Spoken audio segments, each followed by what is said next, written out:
As we told you last week, 4-Wing is hosting Maple Resolve at the base with a variety of training exercises. Providing essential air support for the exercise are the aircraft's CC-130J Hercules and the CP-140 Aurora. Fraser Snowden had a chance to tour these airplanes and has more. The two aircrafts have very different duties. The Hercules is used in a number of ways to help soldiers on the ground survive. We'll drop anything from water to bullets to food to the troops, anything they need, any equipment they need on the ground where they can't get it there by road or they need it there right away, we'll fly in and we'll drop it to them. The plane can seat 92 combat troops or 128 non-combat troops. The seats can be taken out and more cargo can fit, including vehicles for ground support. This is a static light cable. Basically all equipment and personnel drop will hook their lines up to here. And when they jump, it'll basically pull their parachutes out of the parachute bag and they can fall to the ground safely. Seating about 20 people, the CP-140 Aurora has a different function and is Canada's premier surveillance aircraft.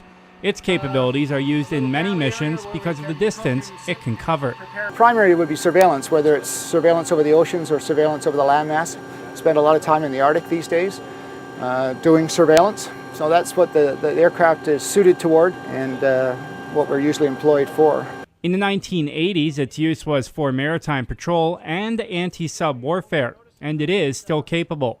So these large listening devices would be fed into these tubes, and from that tube we would expel the sonobuoy into the water, setting up patterns for which we listen for submarine activity. The plane also assists other government agencies with combating anything from drug trafficking and disaster relief to search and rescue. In Cold Lake, Fraser Snowden, Newcap News. PTSD is a reality that many soldiers deal with after serving in the military, and a non-profit organization helps Canadian forces and other first responders deal with this disorder. As Annika Notveit reports, the annual Wounded Warriors fundraiser took place here in the city over the weekend. It's something we don't do anymore.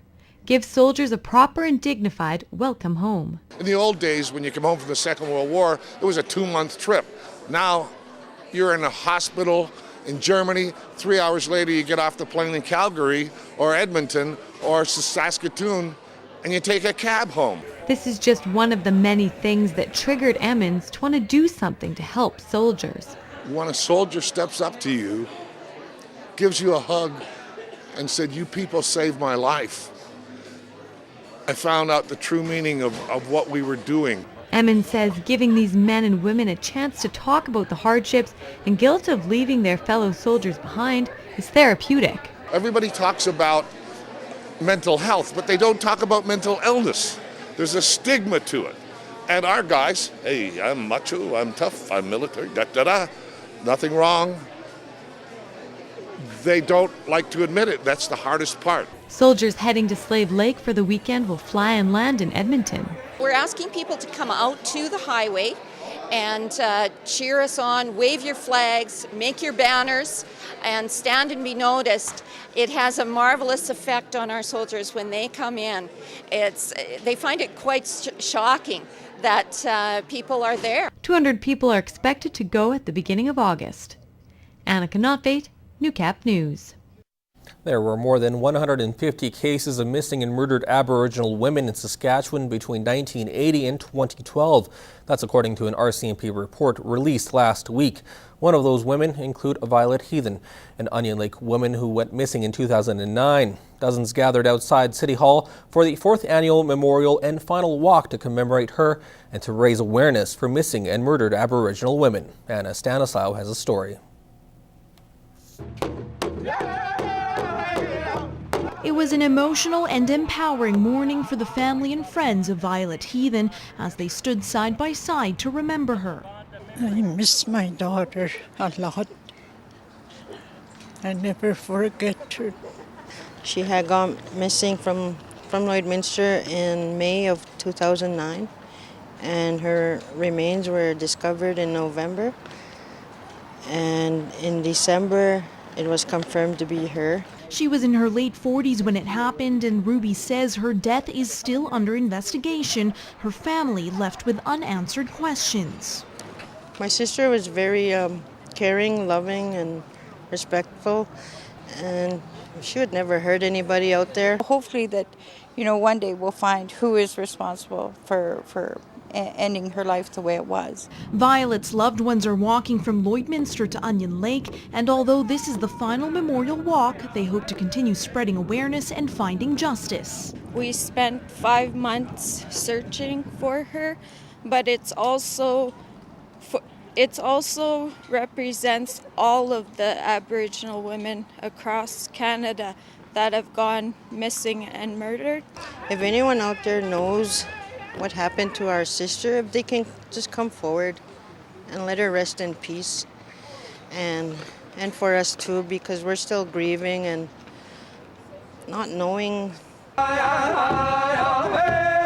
Anna Stanislaw, Newcap News. Time once again for our weekly glimpse into the past in retrospect this week from the archives. With the annual Relay for Life fundraiser this coming weekend, Brian Hardy brings us a story about the very first run.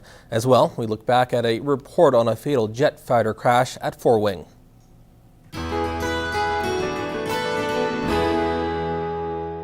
This week in 2003, we report on a tragic air crash. The crash claimed the life of Captain Kevin Naismith, an accomplished pilot and member of the 416 Tactical Fighter Squadron at Fort Wing Cold Lake. At the time, the 38-year-old flyer was participating in an international sortie, part of the Maple Flag Air Combat Exercise. Monday's crash was the first fatality involving a CF-18 since July of 1995, when another jet went down on the Air Weapons Range north of Cold Lake.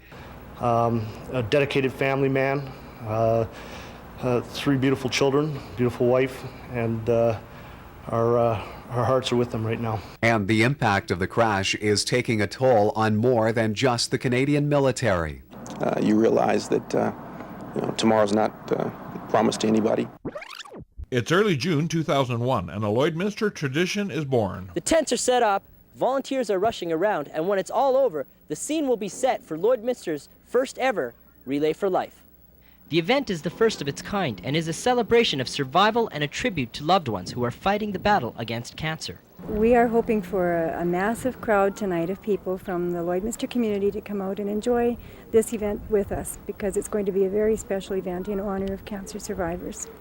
Participants will walk or run around the track here now to 10 a.m. tomorrow.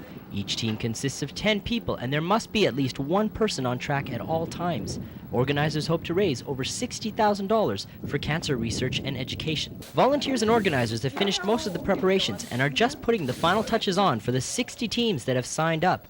The relay will begin with a Survivor's Victory Lap, honoring those people courageously fighting cancer.